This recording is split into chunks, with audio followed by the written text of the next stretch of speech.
Prior to the teacher walkout announcement, we asked Governor Ducey's Deputy Chief of Staff for Budget and Policy, Gretchen Conger, how the state will pay for this plan. She spoke to us from Phoenix.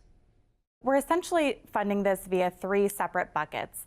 The first bucket is the increased revenues as a result of the economic growth. One of the benefits of that is that when people are doing better, when more people have jobs, when unemployment is down, fewer people are relying on government assistance. So we've got the economic bucket, we've got the caseload bucket, and in addition, where the governor has a number of priorities that he's willing to put on hold because he believes the most important people at this point are the teachers in front of the classroom. The best way to improve outcomes for our education systems is via our teachers, and they've earned this pay raise. Just this week, the news out of Phoenix was that there's a 4% revenue growth, so there are certainly more dollars flowing in. But there's also word that some money could be removed from higher education to eventually pay for teacher raises.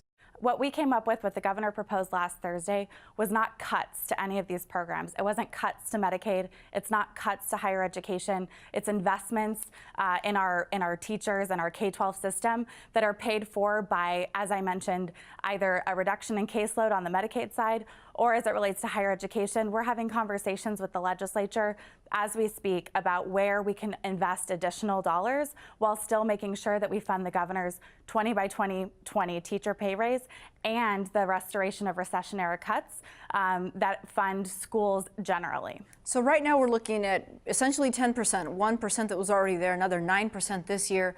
What if Governor Ducey isn't in office next year or the year after that? Do those 5% raises each year still hold water? Oh, we absolutely believe so. The governor is advocating that these dollars be put into what we refer to as the base. It's a portion of the education formula. It's inflated, it's ongoing. We believe it's protected. In the future, no matter who the governor is or who the legislature is, there would be a very public process as it relates to the continuation of those. But the way we've set this up to put it in the base, it's ongoing, it's permanent, it's inflated. What if we hit another recession or we go back to 2008? Will there be money in the budget that's a contingency for teacher raises? What you have from the governor is a commitment that while he's in office and while this is the top priority, those are going to be protected dollars. We're not going to be looking to cut those in future years. Of course, we make adjustments every year. We made adjustments just a few weeks ago to be able to put this plan together. And so as the state prioritizes, some things, are going to be looked at more favorably.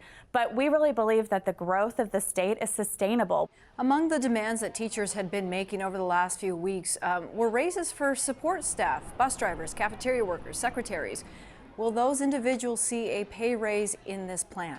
Again, that's the beauty of the governor's teacher pay plan, is that it specifically sets aside the dollars for the 20% teacher pay raise for obviously the teachers.